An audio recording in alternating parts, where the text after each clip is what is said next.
Bismillahirrahmanirrahim. Assalamualaikum warahmatullahi wabarakatuh. Salam sejahtera untuk kita semua. Puji syukur kita panjatkan kehadirat Allah Subhanahu wa taala, Tuhan yang Maha Esa. Alhamdulillah kita dapat bertemu kembali pada pertemuan ketiga statistika yang membahas tentang gejala pusat data yang dikelompokkan dan ukuran dispersi. Teman-teman diharapkan tetap menjalankan protokol kesehatan terkait pandemi COVID-19 dengan rajin mencuci tangan, menggunakan masker, serta berjaga jarak. Pembelajaran jarak jauh yang dilaksanakan oleh pihak kampus adalah salah satu cara untuk memutus mata rantai COVID-19. Kita doakan semoga teman-teman sekalian tetap dijaga kesehatannya untuk diri sendiri, keluarga, rekan, dan lingkungan kampus maupun lingkungan pribadi. Pertemuan ketiga membahas tentang UGP, ukuran gejala pusat data yang dikelompokkan dan ukuran dispersi. Adapun pembahasan pada hari ini yaitu tentang bagaimana mengukur ukuran gejala pusat data yang dikelompokkan. Yang pertama, kita menghitung rata-rata hitung. Rata-rata hitung di sini rumusnya adalah X. X adalah sigma FI MI dibagi dengan sigma FI. Sama dengan F1 M1. Berarti di data ke-1 nilai datanya berapa? Titik tengahnya berapa? Frekuensi kedua, titik tengahnya berapa? Ketiga, seterusnya sampai jumlah konstanta. Jumlah konstantanya berapa? Sampai sejumlah data yang didapat. Lalu FI. FI-nya ada F1, F2, F3, F4, dan seterusnya sampai senilai jumlah konstantanya. Kalau 40 ya berarti F-nya berapa? F berarti frekuensi, F berarti titik tengah. Lanjut yang kedua adalah median. Median dilambangkan dengan med atau titik tengah. Nilainya diambil dari LM atau low median ditambah N total data dibagi 2 dikali sigma F. Jadi total frekuensi dibagi Fn frekuensi kelas median. Nah ini nanti F sigma F-nya dikali C. Keterangan di sini median data kelompok LM ini tepi bawah kelas median, N-nya jumlah frekuensi, sigma F-nya frekuensi kumulatif di atas kelas median, kemudian ada FM frekuensi kelas median dan C interval kelas median. Kemudian ada modus. Modus adalah nilai yang paling sering. Sedangkan median adalah tadi titik tengah. Modus adalah yang nilai yang paling banyak. Ada low modusnya ditambah D1 dikali C dibagi D1 ditambah D2. Keterangannya modus. Modus adalah data kelompok.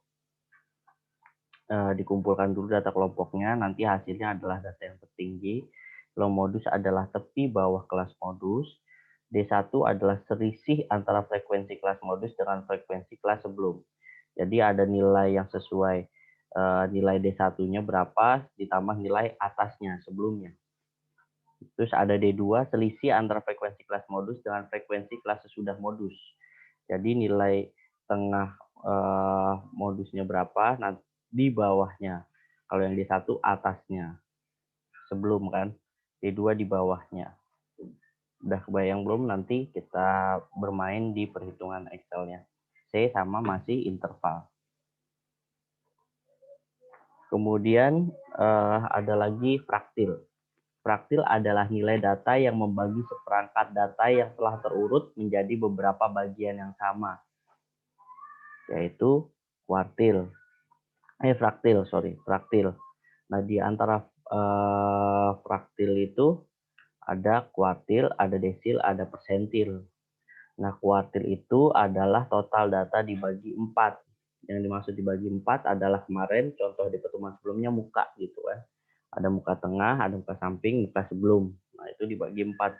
Karena ada batasannya, batas 1, batas 2, batas 3, batas 4. Nah, di KI adalah Q1, nanti ada Q2 dan Q3. Nah, nilai Q2-nya itu harus sama dengan nilai median. Ada log kuartil, data KI dibagi total data, dibagi 4. Dikurang sigma F dikali C dibagi frekuensi kuartil. Kemudian ada desil. Desil adalah membagi data dengan nilai per 10 kan seperti kemarin, sama mirip dengan persentil. Persentil adalah persen ke 90 dan persentil ke 10. Metodenya sama, kalau masih desil dia dibagi 10, kalau persentil dibagi 1/100-nya. Low desil ditambah I kali total data N dibagi 10 dikurang sigma F dikali C. Nanti sigma F kali C berapa? Dikali frekuensi desil. Kemudian ada persentil, lambangnya PI, persentil ke I, sama dengan low persentil ditambah total I, N, total datanya berapa dibagi 100 dikurang sigma F dikali C. Nanti dibagi frekuensi persentil. Agak jelimet, tapi kalau sudah dijabarkan sebenarnya ini perhitungan sederhana. Dan menyambung yang pertemuan sebelumnya adalah bahwa kalian sudah dapat nilai range minimum gitu. Nanti itu yang menjadi satu kesatuan dengan nilai ini. Keterangan Q1 kuartil ke-1, D1 desil ke-1, PI persentil ke I, L tepi bawah kelas kuartil, desil persentil, N adalah jumlah frekuensi, sigma F frekuensi kumulatif dari atas pada kelas sebelum Q1, D1, P1. Data sebelumnya kan, data atasnya. Nanti F adalah frekuensi, kuartil, desil, persentil, dan C adalah interval kelas untuk semua bahagian. Nah, ini adalah tabel frekuensi modal perusahaan. Jadi, di dalam frekuensi modal, kita akan melihat berapa saja yang misalnya total orang yang akan melakukan investasi nih ceritanya.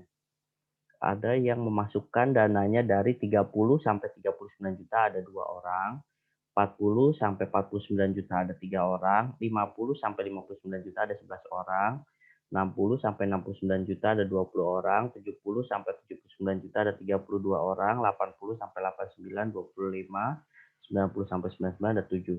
Jadi bisa-bisa saja ternyata 2 orang ini yang satu 30 sampai 39, tapi yang 3 kan kita ada sebarannya.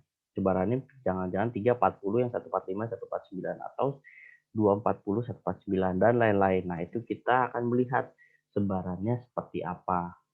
Itulah gunanya statistik 2,8 ukuran dispersi merupakan, nah lanjutnya lagi ada nilai dispersinya, merupakan ukuran penyebaran suatu kelompok data terhadap pusat data. Untuk penyebaran suatu kelompok data terhadap pusat data, kita caranya menentukan range-nya. Nah, range-nya kan kita sudah ketahui nilai maksimal dan nilai minimal dari contoh yang akan kita bahas nanti, frekuensi model perusahaan. Kemudian ada simpangan rata-rata atau mean deviation, merupakan nilai mutlak dari selisih semua nilai dengan nilai rata-rata dibagi banyaknya data. Untuk bagi siapa? Bagi data yang tidak berkelompok. Nah, namanya dengan SR. 1/N dikali sigma X terbatas ya, terbatas pada nilai X lainnya. Kemudian ada data yang dikelompokkan. Nah, ini adalah SR 1/EF dikali X, data yang terpisahkan. Tapi di dalam nilai, ini keterangannya ya, simpangan rata-rata, X nilai data, untuk nilai rata-rata hitung yang di luar ini sebagai batasannya, dan nilai frekuensi kelas data berkelompok dan banyaknya data. Untuk nilai data yang simpangan rata-rata akan kita ukur. Cuman yang untuk data dikelompokkan, datanya nanti tidak tidak kita bahas ya di dalam perhitungannya.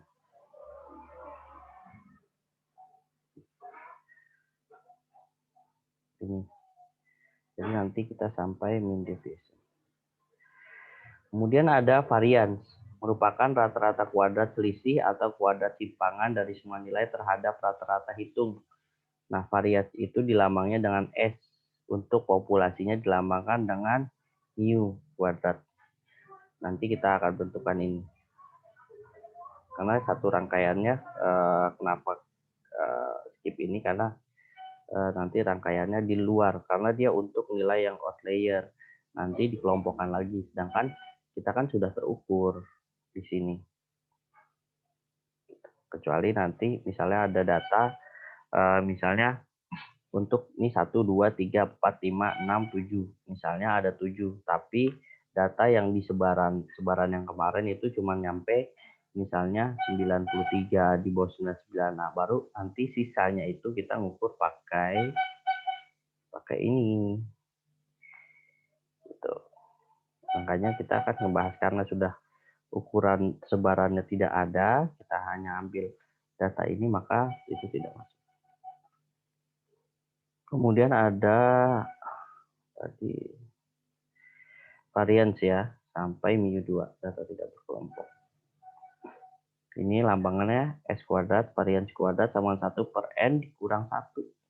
Dikali sigma X, kali rata-rata X dibatasi.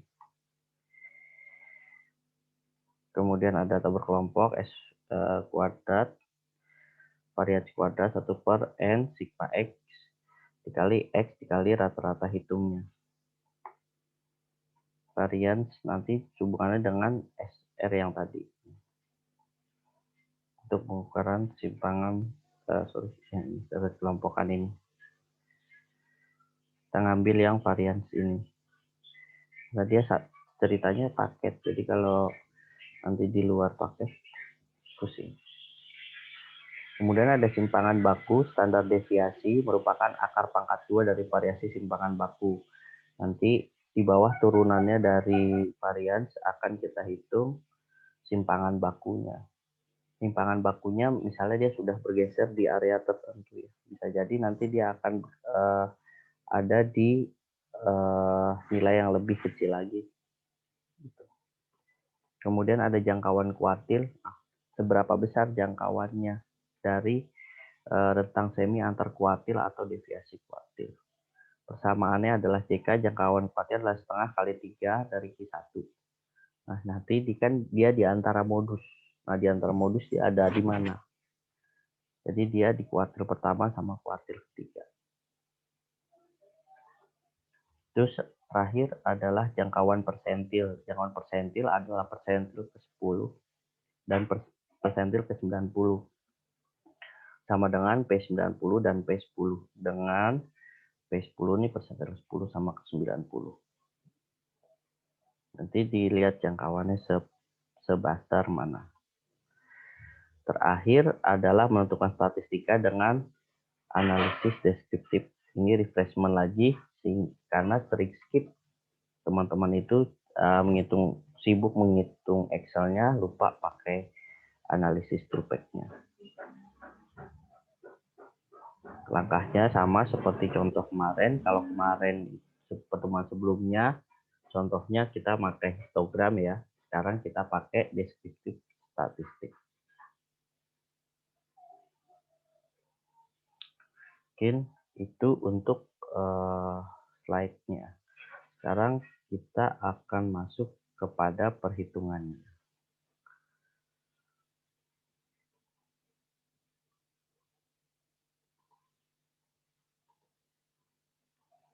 Contoh perhitungannya adalah seperti ini. Tadi sudah kita bahas bahwa ada 7 kelas untuk frekuensi modal perusahaan. Di antaranya tadi sudah dijelaskan bahwa ada nilai investasi, Dari 30 sampai 39 juta, 40, 49, 50, 59, 69, 89 sampai 90. Frekuensinya dari sekian banyak, total 100 orang. Kemudian kita mulai menghitung mean. Kita hitung meannya. Kita tentukan lagi tadi batas bawah. Batas bawah kan ini, bawahnya 30, 39.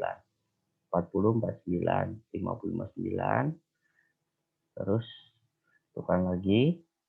Selanjutnya 79, 80, 89 sampai 90. Frekuensinya tadi sesuai data yang pertama, 100 orang. Nah, titik tengahnya berapa? Nah, kita sudah dapatkan titik tengahnya. Titik tengah adalah di mana? Batas atas ditambah batas bawah bagi 2. Dibolak-balik juga nggak apa-apa. Ini tambah ini atau ini tambah ini dibagi 2. Nah, ketemu tengahnya.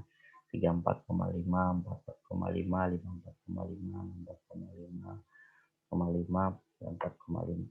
Dan nilai tetap ini di total bahwa jumlahnya adalah M. Total M sama dengan 451,5. Lalu tadi setelah dilihat nilai frekuensinya berapa. Nilai frekuensi FM adalah nilai titik tengah dikali nilai frekuensi. Totalnya 69, 133, 59,5, 20, 2384, 22, 50. Sesuai dengan slide pertemuan tadi yang awal bahwa ini nilai rata-ratanya adalah 72,5.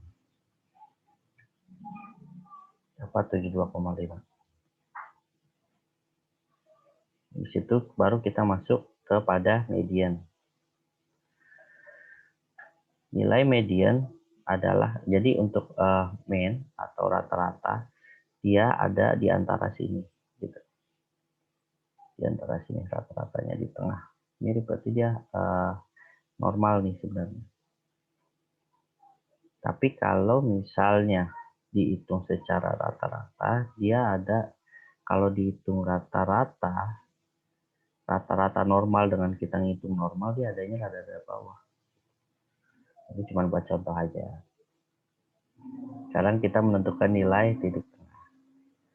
Ini titik tengahnya adalah tadi bagaimana menentukan kelas median. Kita tentukan dulu low mediannya berapa.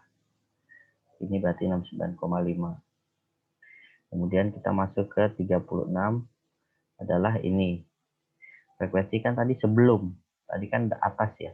Habis itu nilai C-nya berapa? Intervalnya adalah 10. Nah, 30 sampai 39 ini 10. 30, 31, 32, 33, 34, 35, 36, 37, 38, 39, 10. Gitu. Frekuensinya ada 32. Nah, 32 yang mana? 32 yang ini. Nilai frekuensi. Jadi dia terhadap nilai atas. Setelah itu dapat, baru nih berarti 69,5 ditambah 100. Kenapa 100? Karena ini frekuensinya 100. Ya kan? Total N-nya 100. Dibagi 2. Rumusnya kan gitu, dibagi 2 kali sigma X. Sigma X-nya tadi sebelumnya. Kan yang terkecil. Dikali 10 dibagi 32. Bagi nilai frekuensi yang dimiliki FM. Terus sama dengan 69,5 tambah 100 bagi 2 berapa? 50 dikurangi 36 berapa? Berapa? 100 bagi 2 50 kurangi 36 berarti berapa sih? 200 dikurangi 36. 200 dikurangi 50 dikurangi 36 14. 14 kali 10 140 dibagi 32 sama dengan 69,5 ditambah 4,4 totalnya 73,9. Nah, 73,9 itu berarti masuk ke kelas median. Kok bisa tahu? Karena masih di antara tepi kelasnya. 69,5 sama 79,5. Bila mana kalian menghitung kelas median ini, lalu nilai tepi kelasnya di luar ini berarti ada perhitungan kalian yang salah. Bila masih masuk dalam areanya berarti sudah betul. Kemudian ada nilai modus. Nilai modus adalah nilai low modus D1 dikali C ditambah D1 dan D2. Kita tentukan lagi tadi low modusnya sudah ada. Nilai D1-nya 32 ditambah data sesudahnya kan. Kita pakai data atasnya tadi. Atasnya baru nanti bawahnya, yang D2 baru bawahnya. Jadi 3220 ke atas, D2-nya ke bawah. Berapa di total? 32 kurang 20, 12. 32 kurang 25, 7. C-nya masih sama ya. Semua ini rata. 10. Kemudian berarti 69,5 bawahnya. 12 dikali 10. Kan D1. D1 kan. 12 dikali C-nya 10. Berarti 120. Terus di bawahnya 12 tambah 7. 19.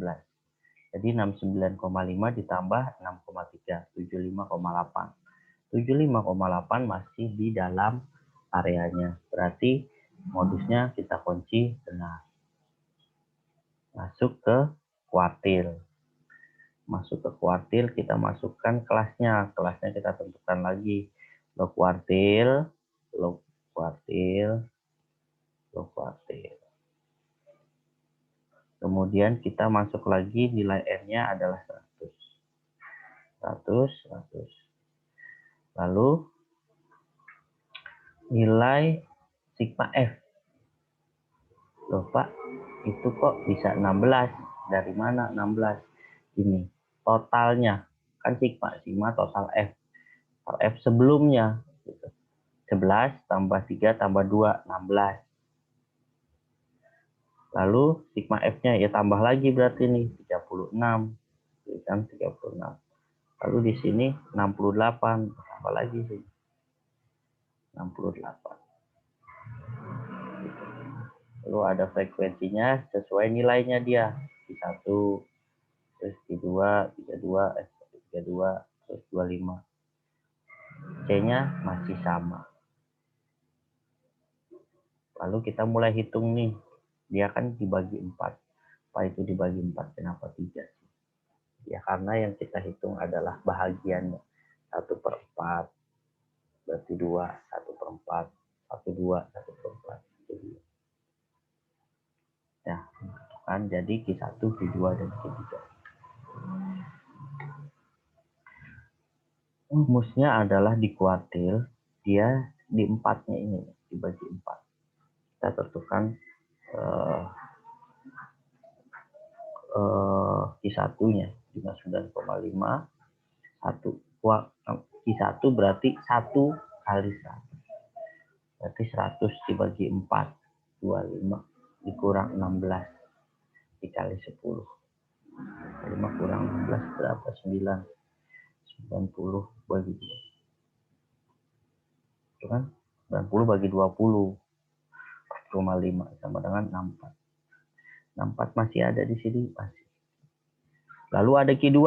Q2 berarti plus 9,5. Q2 karena Q2 berarti sini 2 dikali 100 dibagi 4. 200 dibagi 4, 50 dikurang 36, 15. 15 kali 10, 160. Ya kan? Itu 50 kurang 36, 14, 142, 32. Hasilnya 4,4. Ini bisa aja kalian hitung lagi di sini. Saya langsung aja 73,9. Masih dalam area. Lalu Q3 sama dengan 1/4. 9,5, 3 dikali 100 kurang 68. Kurang 68 bagi 25. 9,5, 75 kurang 8 kali 10 sama 2,8, 82,3. Nah ini 73,9 pasti sama dengan nilai median. 73,9. Berarti nilai Q2-nya sudah betul. Kemudian ada desil. Desil dibagi 10 kan, rata-rata 10. Kita menentukan D1 sama D2. D1 adalah pas low desil kali total datanya I ke N. Nah ini N-nya kan 100. I-nya ke berapa? Ke 1 bagi 10. Kita kan udah dapet nih 10, 5, 16. Nah, F-nya kan sama nih 5 sama 16. FD-nya 11 sama 20. Ini 10. Nah, ini perhitungannya adalah low desil. Sama perhitungannya kan 10,5 kurang 5 dikali 10, 50. 50 dibagi 11. Sama dengan 54. Masih di area. Kemudian data kedua ada 59,5, 20 kurang 16, berarti 40 dibagi 20. Sama dengan 59,5 tambah 2, 61,2. Masih dalam area. Nggak terlalu rumit kan, maksud perhitungannya nih hampir-hampir mirip. Jika kalian menentukan nilainya. Lalu persentil. Persentil nih kita coba masukkan persentil kedua. Persentil kedua adalah karena kedua berarti 2 dikali 100 bagi 100 dikurang 0, 10, 2 dikurang 0, 20 bagi 2 ada 9,5, kan 20 bagi 2 10, bagi 2 berarti 10, 30,5. Kemudian P4 berarti 9,5, 4 kali 100, 9,5, 4 kurang 2, 20 dibagi 3 kan 4 kurang 2, 2, 2 kali 10, 20, bagi 3. Kemudian 9,5 ditambah 6,7, 46,2. Ini masih sama, 295 kan, batas bawahnya, datanya 100, EF-nya. Ini kenapa 0, Pak? Kan sebelumnya, sebelum 2, 0. Jadi ini 0. Ini sebelum 3, 2. Ini datanya dia. C-nya masih sama 10. Itu untuk nilai persentil. Kemudian ada lagi untuk nilai dispersi. Nah, ini adalah, kita kalau bahagian terakhir ini sampai sini saja. Nah, ada untuk nilai dispersi yang tadi kita sebut dengan varian yang lanjutannya untuk jenis kelas modal yang dengan contoh yang berbeda. Jadi kalau nanti teman-teman untuk penyusunan makalah sampai ke sini lalu dilanjutkan nilai dispersinya. Ini saya dengan nilai yang berbeda ya. Nanti kalian tinggal masukkan aja nilai kelas modalnya, nilai titik tengahnya sama, masih sama contohnya, bagi 2. Frekuensinya nanti ditentukan sendiri saya. Lalu ada nilai XF-nya. Frekuensi. Tekan di total ke bawah, itu totalnya. Total X kurang mu. Nah, ini dia minus. Nah, untuk nilai mu, ini sebenarnya tidak boleh minus. Jadi harus plus. Jadi di dalam pas di total di sini dia ada minus di sini. Biar kebalik, biar minusnya jadi plus. Kalau enggak, nanti dia gesernya, ini kan masih yang data dikelompokkan. Jadi kalau dia di minus, nanti dia jauh outlier jadi. Ini 98 per 100 nih, dan kita plus. Khusus yang 2 ini, 3 ini. Lebihnya enggak. Kalau sudah plus, kita enggak up lagi. Terus ada nilai X kurang mu kuadrat yang untuk nilai variansnya. Kita untuk ukur varians. Nah, ini ada total frekuensi yang varians kuadrat. Lalu bagaimana menentukan range-nya? Range-nya sama, masih yang contoh balik pertama, terbesar sama terkecil. Ini 170 dengan 116 berdasarkan nilai range dari titik tengahnya. Kalau dia varian, untuk varian sini dari titik tengahnya. Lalu berapa nilai simpangan rata-rata? SR ya, simpangan rata-ratanya adalah sigma F dikali X dikurang mu dibagi dengan sigma F. Ini 455. Ini kan dari sini nilai ini totalnya kita masukkan sama total nilai frekuensinya. Dapat 11,96. Jadi setelah kita ukur nyimpangnya berapa nih? Berarti nilainya 11,96. dari nilai sini nih. Jadi tiap ini 11,96. Kalau ada miss gitu. Nih di antara berapa nih? Misalnya nggak paten nih segini, ya berarti selisihnya antara 11 sama 11,396 kalau kalian mau nyari selisihnya sedikit. Kemudian ada variance. Variance adalah total ini. Total yang sudah dikuadratkan, nilai yang sudah dikuadratkan dibagi total frekuensinya. Didapat 202,4,49. Nah, kemudian standar deviasi. Standar deviasinya berapa? Akar dari ini. Akar dari varian 14,23. Nah, standarnya kan dia nggak terlalu jauh dengan nilai ini. Simpang rata-rata minnya sama standar deviasinya tidak terlalu jauh. Lalu ada simpangan kuartil. Simpangan kuartil adalah Q, Q3 kurang Q1 terus sama setengahnya dari nilainya, Q3 kurang Q1. Kita ngelihat DQ. Nah, berarti di kuartil ya. Nah, ini itu kan sama 210,5 sama 39,5. Nilai kelas simpangan deviasinya. Lalu untuk simpangan persentilnya sama dari nilai ini. Ini kelas ke-10, berarti ini dikali 10 nih. 10%. Ini 90%. Kenapa saya ngejelasinnya langsung ke dispersinya? Karena ini kan juga sama contohnya ya dengan nilai cara penghitungan dispersi.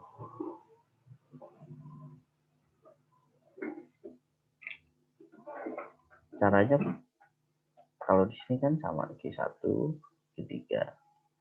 Kita lagi nggak bahas Q2 ya. Persentilnya sama persentil ke-10 133,5 sama persentil ke 90.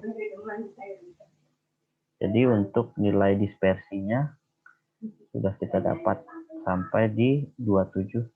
Jangkauan persentilnya adalah 27,5.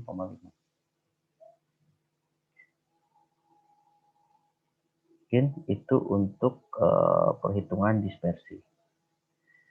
Lalu di sini replacement lagi untuk data analis. Di sini ada data analis. Kita masukkan statistik deskriptif. Masuk ke statistik. Masukin areanya, ini udah dimasukin areanya, outputnya sudah dimasukkan, outputnya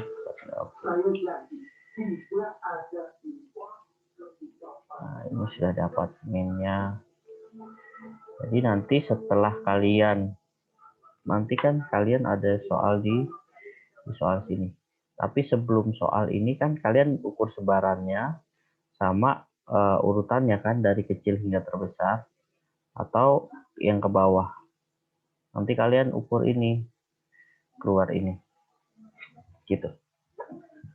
Baik, mungkin itu penjelasan dari saya terkait dengan materi kita tentang ukuran gejala pusat. Jadi teman-teman yang mau komen atau bertanya bisa melalui ruang diskusi atau melalui komen di video bawah ini. Itu saja yang dapat saya sampaikan. Untuk contoh Excel-nya nanti juga bisa kita lampirkan mungkin di luar link ini. Itu saja dari saya. Terima kasih sudah menonton dan selamat belajar.